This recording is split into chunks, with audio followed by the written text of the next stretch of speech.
Hi there, and thank you for joining us for UnSCRIPted. I'm Angela Kashuba, Dean of the UNC Eshelman School of Pharmacy. We have an amazing community, all working toward a shared goal of solving the world's most pressing healthcare challenges. I'm excited for you to hear the unscripted stories of our faculty, staff, students, alums, and partners. Today, I have invited Sarah Pankracij to join me for a conversation. Sarah is the Director of Experiential Student and Career Services. Thanks so much for being here today. Thank you so much for having me. I'm really excited. Yeah, so this will be a fun conversation. You have a background in history and in education, and so can you talk about how these influence your approach to students? Absolutely. One of the things that I'm really passionate about is in curricular development and in learning outcomes. So my background as a teacher and also in critical reading and critical thought is really important to me, and I really enjoy seeing the learning process. So my education degree kind of trained me on how do I develop a learning objective? How do I think about a curriculum? How do I think about structuring learning support? Yes. And then moving students through that continuum. And I really enjoy that whole experience. That's really my passion. Is I love history, but I love the learning process and I love teaching history is the most. And that translates to a lot of different areas. Yeah, that's terrific. So I know you have a true passion for history. Talk about that a little bit, how you chose that path in history initially and what it's taught you. So I would say one of the biggest things that I had is I had fantastic history teachers and mentors. Okay. Teachers that believed in me and said, you can do anything, this is something you really are good at. And I think that translates to a lot in my work in higher education and working with our students in career services too, is talking about the power of mentorship and the power of connection and believing in students. That's something I really believe in. But my real passion in content of history is I love to explore and learn things because I don't think things happen in a vacuum. I don't think anything happens just as a piece, like this is a one-off incident or this is a one-off event. Everything happens and everything is connected. And that's what I really love about history. If I was going to pick a favorite time, it would be the late medieval, early modern British history. I know that's very niche, but that would be my favorite time. I've recently been very into the Stuarts. So what is it about that particular time that fascinates you? I love the intrigue and how it's really the foundation of Western Europe and learning about how it has shaped so much of America, because that's the time period in which America, the exploration, that was something I really enjoyed learning about, and I had fantastic teachers and professors through my undergrad.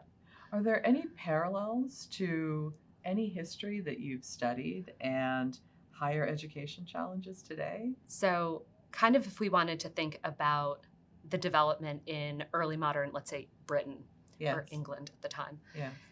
There is the constant strive for development and innovation. I would think too, kind of with the Victorian era, that's a little more that's a little late modern.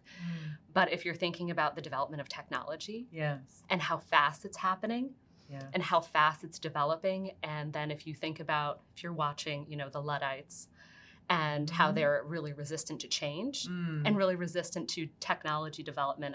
I attended a seminar last week that was sponsored by Career Services here on AI. Yes.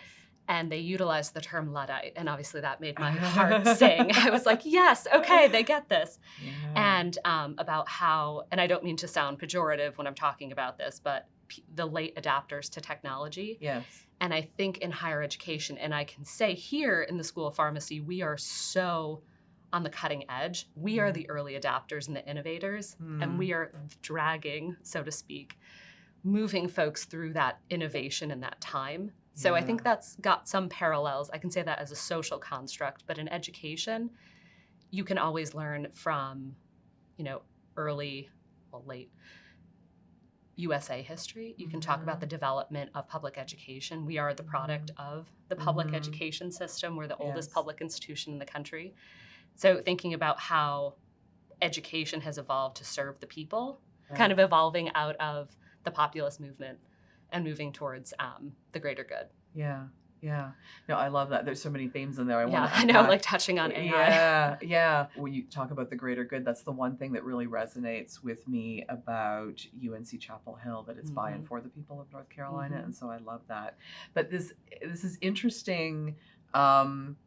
Interesting discussion around AI, because I was also recently in a seminar on AI, and they were talking about early adapters and late adapters, and they were actually talking about the Gen X group had to adapt to the internet because there was no internet, and then there was internet. And so it seems like now for AI, the Gen X era is more of an early adapter of AI because we've kind of already been through it in terms of the internet. And so it might be those later generations that are like, I could probably take or leave it because they haven't been through a transition. So just everything, all social constructs around AI is pretty fascinating right now. It was an interesting seminar that I got to attend. So that was really good. That was a really good conference. Yeah. So what do you think about AI and student learning? Where does it fit for us today? I had kind of an aha moment at that seminar when I was listening to it. It's how do we teach students best practices to utilize AI collaboratively and not as the end product? Okay. And I think the challenge is when faculty, staff, the university are concerned with students using AI as the product. And it's used to enhance the learning process. And that was such a key aha moment for me in talking about that. And it's not how do we help students get better answers, it's how do we help students use this tool to enhance their learning. The system is not going to give answers. It's only as good as the information that's put into it. It's only as good as the prompts that it receives. So how do we teach students? That is learning. And I think it's taking a step back and say, how do we train our students to use this technology that exists and be collaborative with it as part of the learning process instead of, here, can you give me a resume? It might not be the best resume. How do we help students utilize it to make their best resume or CV or LOI? So that's where I really think it is. It's the collaborative piece. I think that's terrific. So you've had a career path that included adult learners early on.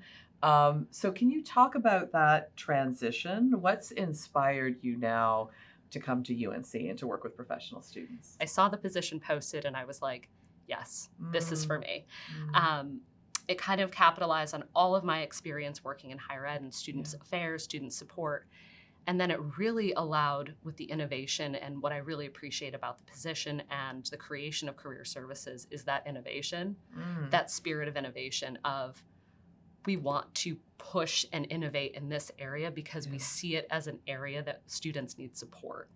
So that was something that I was like, yes, that's what I want to be a part of. Carolina is investing in these areas. The School of Pharmacy is investing in this. It was a great fit for me. And this was a new position for us. Correct. And it blended experiential education with career services, which in my mind makes a lot of sense. There's a lot of crosstalk there, but oftentimes we have experiential education over here and career services over here. So we had a bit of a vision for it, but how'd you build the plane while you were flying it? It's interesting. So what I tried to do, and it kind of, I guess that kind of ties into my history background, right? Nothing happens in a vacuum. So it's really learning that a student moves through the continuum of their experience here. They move through different spheres and areas of our influence, right? We see them as separate entities of, they're in class today. They're on immersion today.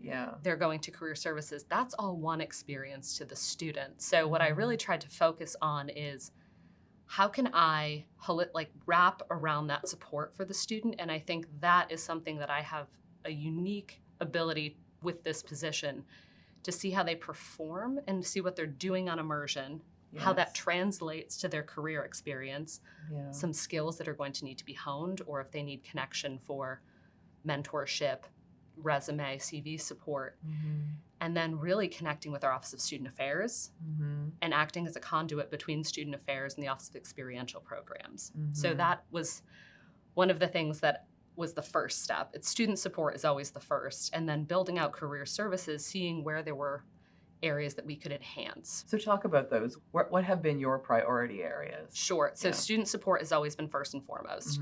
I think the first piece for my role in Experiential was, 1, I'm here. 2, I'm here to listen.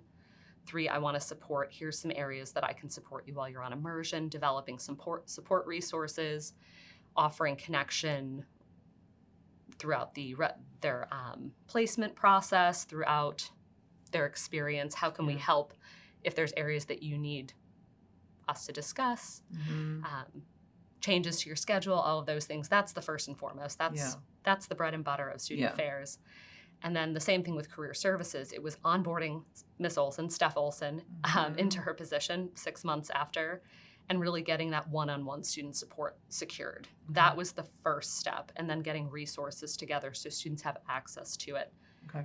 Now it's moving into those, how do we more broadly promote? How do we more broadly support students? What programming do we need to develop instead of enhance? And what kind of external processes? What 2 or 3 areas are you really excited about building out for the future? So I think mentorship is the next big thing that we're working on, and what it means. I know mentorship means a lot of different things to a lot of people. So we've been excited to kind of get some feedback from students, from faculty, from staff, from alums, and really seeing what does mentorship mean at the in the Eshelman School of Pharmacy. So that's one big initiative. And then really starting to think about employer engagement is going to be another big piece, probably within the next 2 years. What does that look like for the school? How does that work in collaboration with advancement and all of our other partners? And how does that connect back to our students in mentorship? So those are big areas. And also marketing our program and building awareness. What are the key areas of need for our students currently?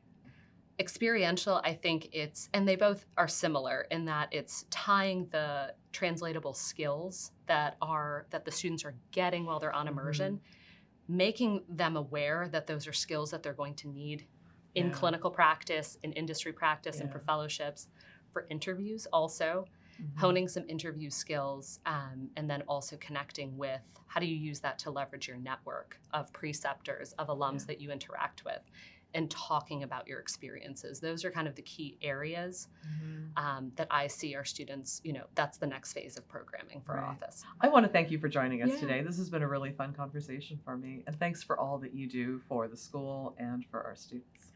And thank you for watching. We love sharing stories of those who make the UNC Eshelman School of Pharmacy excellent. We hope you will join us for the next episode of UnSCRIPted, conversations with the people who are advancing medicine for life.